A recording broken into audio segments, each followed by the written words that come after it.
Okay, the applause outside of the music is our cue to start. So, hey everybody. Thank you for coming. My name is Brian. Cracking my voice. My name is Brian J. Cano. I'm from Sci-Fi's Haunted Collector, as well as the independent paranormal series Scared. My name is, whoa! That's loud! My name is Chris Mancuso, and I'm from the independent documentary series Scared as well. Now, we've been touring and doing paranormal conventions for many years now, and a lot of times we like to do a paranormal lecture, but we also love to do pretty much what's at the core of what we do, which is urban exploration. Now, how many people here know what urban exploration is? Show of hands. Could you define it for us? Because sometimes we don't know. You raised your hand, lady. I saw you. I will warn you guys, this is a full participation lecture. We're not just going to be talking at you, we're going to be talking to you, and it's going to be a conversation, it's going to be a dialogue. So a lot of times there's going to be a lot of back and forth. So if you came in here to sleep, you're not going to get any. I saw it. Well,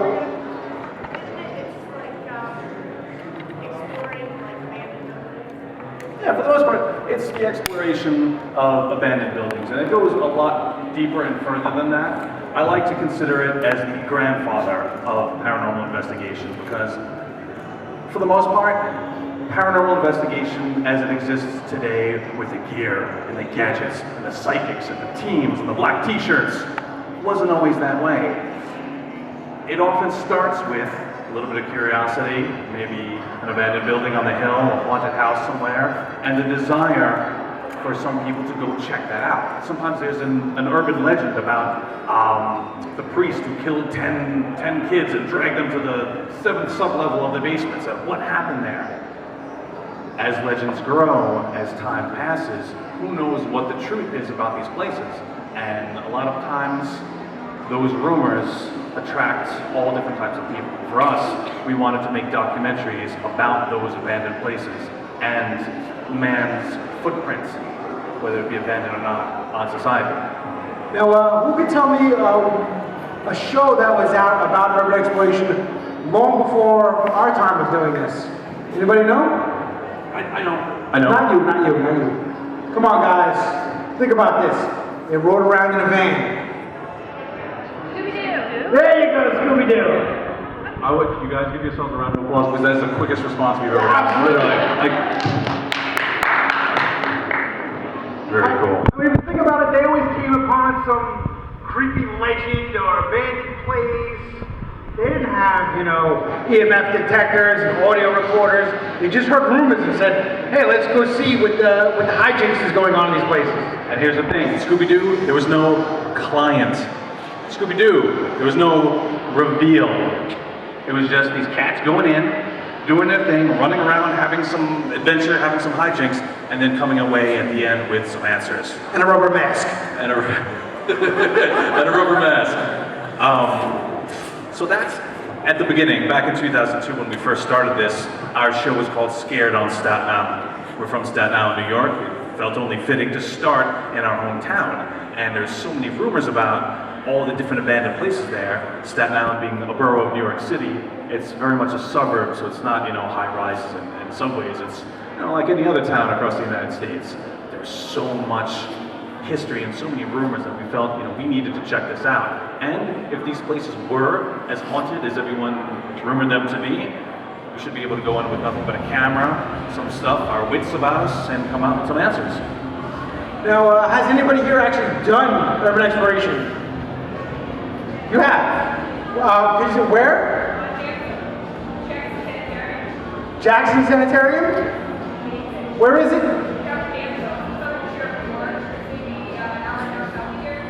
Okay.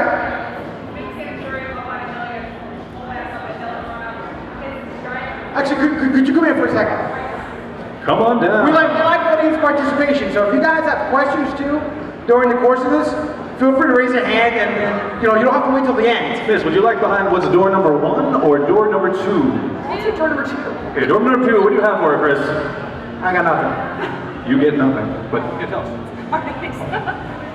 Jackson Sanatorium was built, I think, 1860, and it was developed Originally as a hotel, and then right around the aquaculture that came around where they thought they could make dry toast and water forever, you would be incredibly healthy. It's actually The Road to Wellsville was based off this place. That movie, yeah, that's what's actually based off of this location.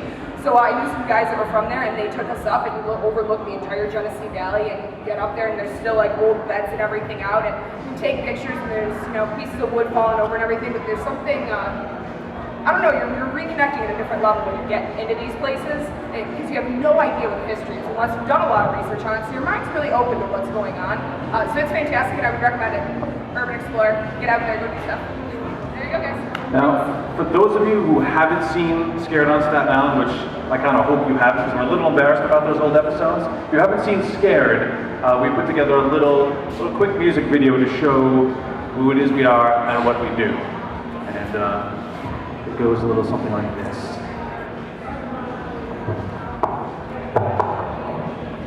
Oh my God, I just played a tech on TV and I can't get to see them.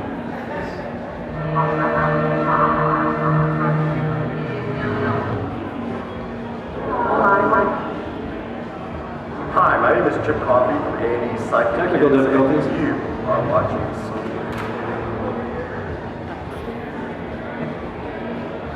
That's Brian Marlowe. This is International, and you're watching Scared.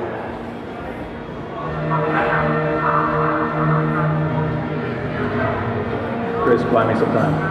Okay, well this is actually if this is John Zappas' museum. How many people here watch Haunted Collector?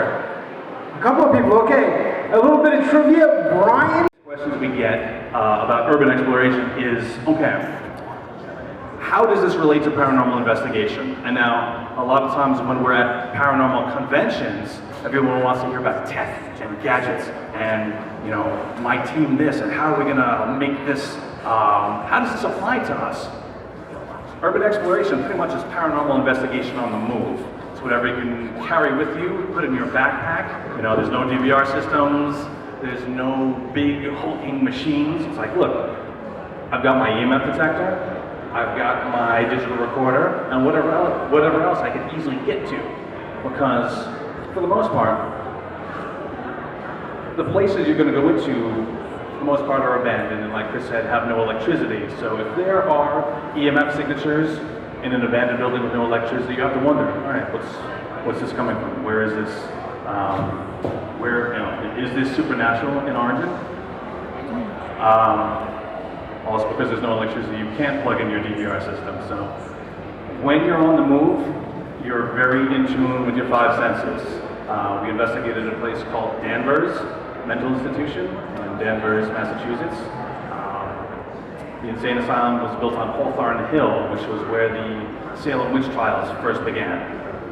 Salem witch trials, a lot of stuff happened there, and this mental institution was filled with a lot of people who at the time they just assumed were crazy.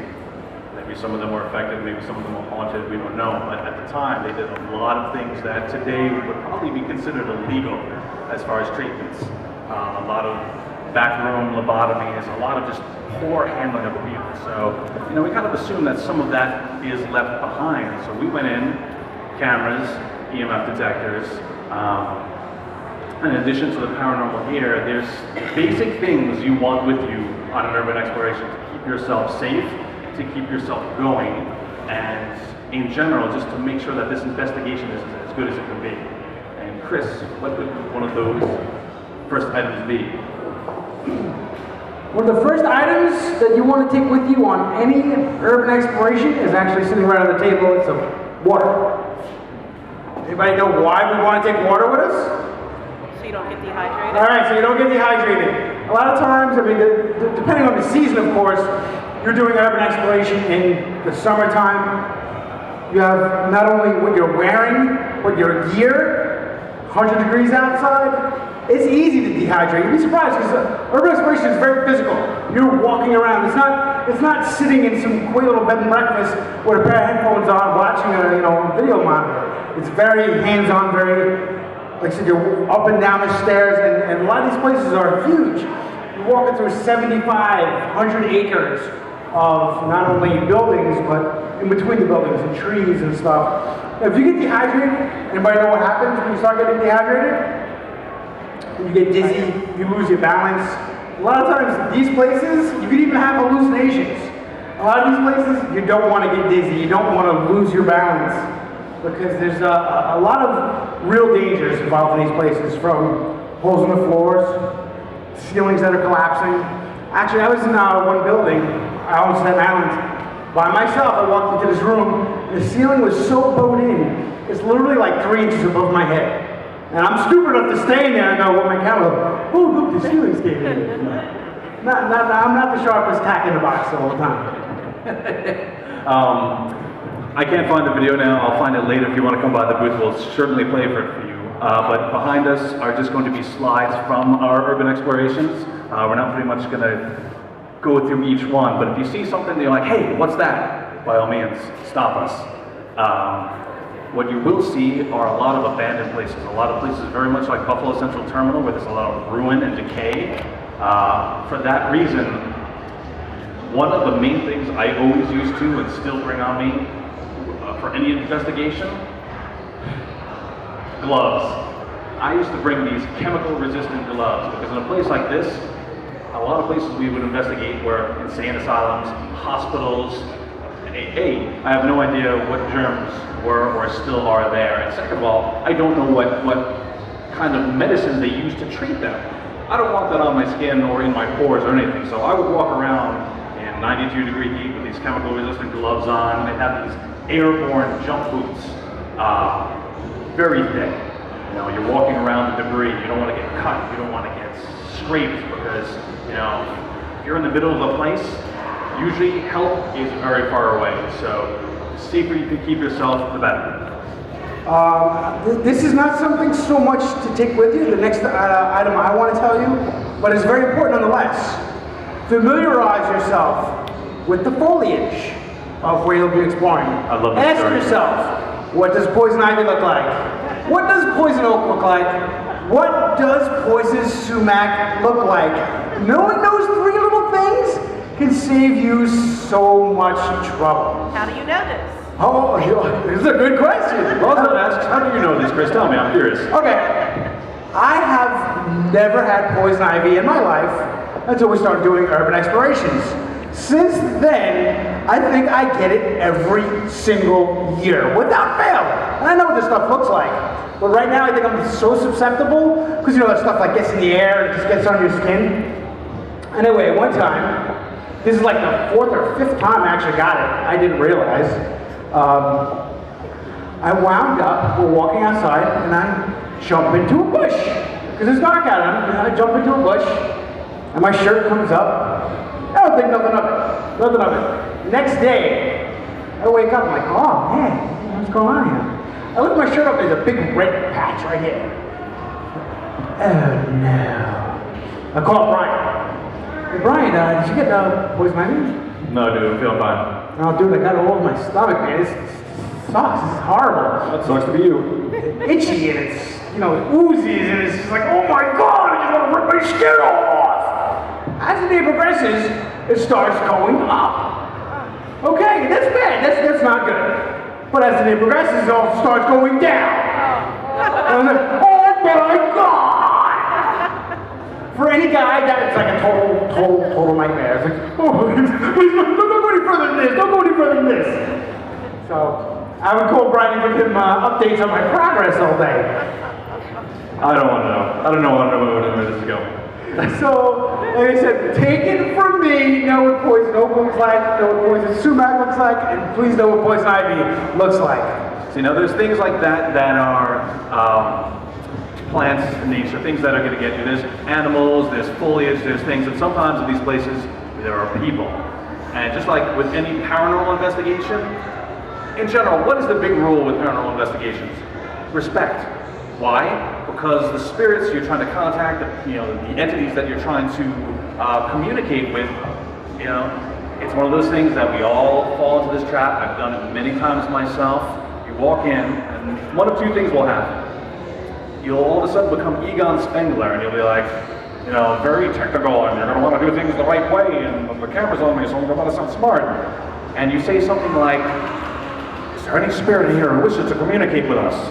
That sounds very official. But if I were to come into your house and say, you know, would you like to communicate with me because we should converse right now? You could be like, what's wrong with this guy? You just want to be like, hey, my name's Brian. It's nice to meet you. How are you? And she's a zombie, and we just had a conversation just then. Same thing with urban exploration. I mean, sometimes you get people living in there. You get squatters, homeless people, drug addicts. I mean, New York City, abandoned places, you're going to get that. And there have been a couple of locations we've gone to where we open the door, there's somebody in there, we're scared of him, he's scared of us, we just back away. Case in point, old Staten Island Hospital. This place does not exist anymore. They tore it down. Here we are. We did a scout during the day. It was myself and Brian and our friend Greg.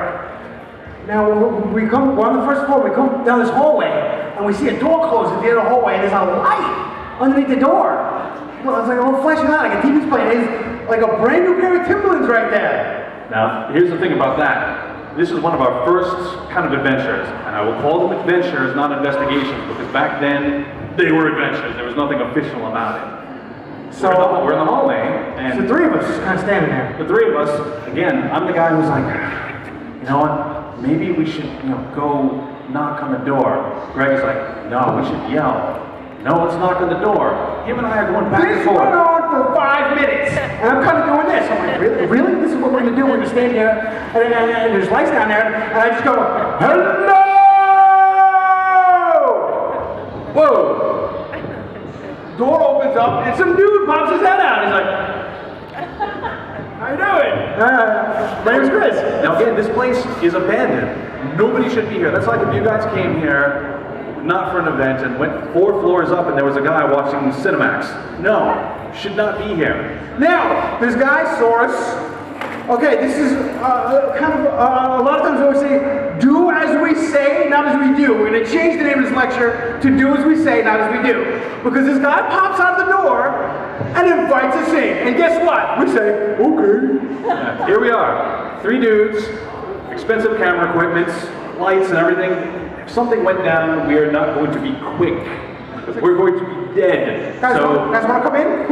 So we go inside, we sit down. This is the most awkward conversation. It's like something out of Curb Your Enthusiasm. We're sitting there like, so, what do you do? Nothing. What's your name, buddy? Hi, I'm Brian. Yeah, my name's Eddie Basic. And we look there, and the guy's a quick thinker. He must be smart to live in a ruin because on his coffee table, he had a coffee table, is a pair of Basic cigarettes. So he's thinking, he's like, all right, I don't know who these guys are. And once he said that, he gave me this look like, dude, let's get out of here. well, we're filming a documentary here. It's very nice to meet you, but we gotta go. Take care, Eddie Basic. Bye. Thank you, Eddie Basic. With the quickness. Ever see a fat boy run? It's not pretty. Now, even if you don't get, and this guy had cable, he had, I think he had a phone, he had a lot of stuff. He had more stuff in his place than I did. Interesting postscript to this story. We filmed there, we put together our documentary, it came out. A couple of weeks later, we see an article in our local paper saying that everyone who lived there was evicted. Now, I say evicted in quotations because, again, it was a ruin. No one was supposed to be living there. They had plans to make it condominiums in the 80s, but the funding fell through. There was a bum who was like the head bum, the king It could have been this guy for all we knew because he was living like a king. The king squatter. He was charging other bums rent to stay in the apartments and collecting the money for it. So for all they knew, hey, they had a landlord, but it wasn't legal, so unfortunately they all got tossed out. So Another building on the same property, I think it was the same night, where it was a nurse's building, a nurse's quarters. And we hear like a noise coming from down the hallway again, but it's dark. There it is. That's the old Staten Island Hospital. that's the building we got everyone evicted from. Weird dicks. That's the castle building of it. But we hear a noise coming from this room. Now, you know, there could be animals, there could be, you gotta be very careful. Again, do as we say, not as we do. What do? Kick the door open. And there's some crackhead in there, dude. Like this. Like his eyes were like a deer in headlight. You know, not to mention, I'm scared crapless dude. Okay, no, you could just as easily have like flipped out and his track-induced high and came after us. You know, hey, we got thousands of dollars worth of camera. He gets up for $10, get another hit. You know what I mean? I've always said it, and I maintain it even in my experiences on Haunted Collector. The dead don't scare me. I'm concerned, and there's definitely, you know, a caution you have to take with it. The living frighten me. The living, they are the ones who are going to do some bad shit to you. But even when the living aren't involved, we've been to places that's not considered breaking and entering if you're just entering. It's just an important note for all you guys. We didn't break anything. Or there we went. Places that are ruined don't have doors, a lot of times don't have ceilings, a lot of times the floors are falling in, so some of the places we've been to have been flooded.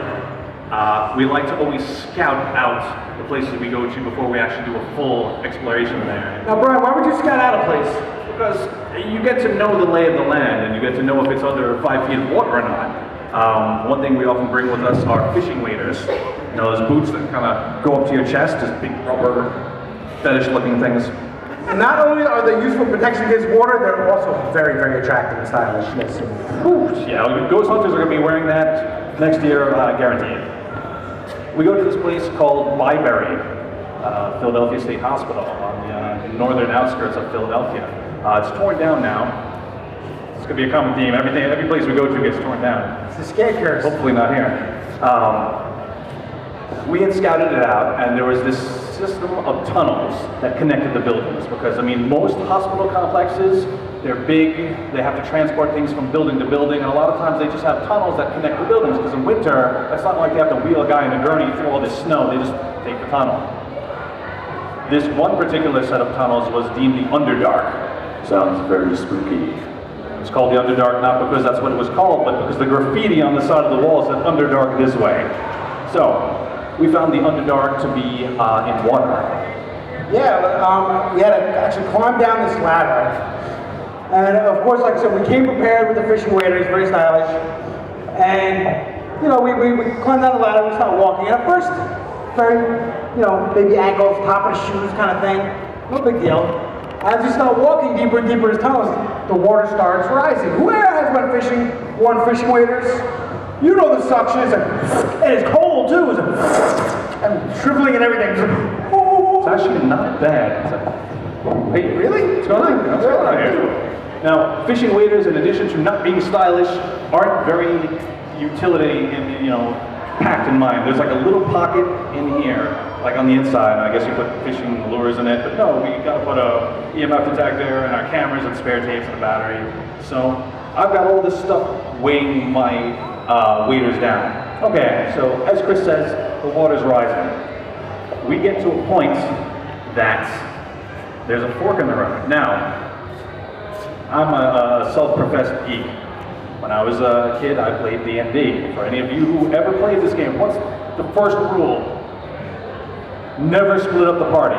This is also a horror movie rule. Never split up the party. I'll be right back! What's the first thing that happens when we come to a fork in the road? I'm like, dude, I'll go this way, you go that way. Yeah, well, what guys who probably would die first in a horror movie? Because all right, I'll see you in 5 minutes. So we split up. So it's like, you know, it's not a big deal. We each have a camera, we've got our waders, and we're going. So we're going down these tunnels. I'm walking along, and the water's still getting higher. So now I'm standing on my tiptoes, and I'm going along. I'm like,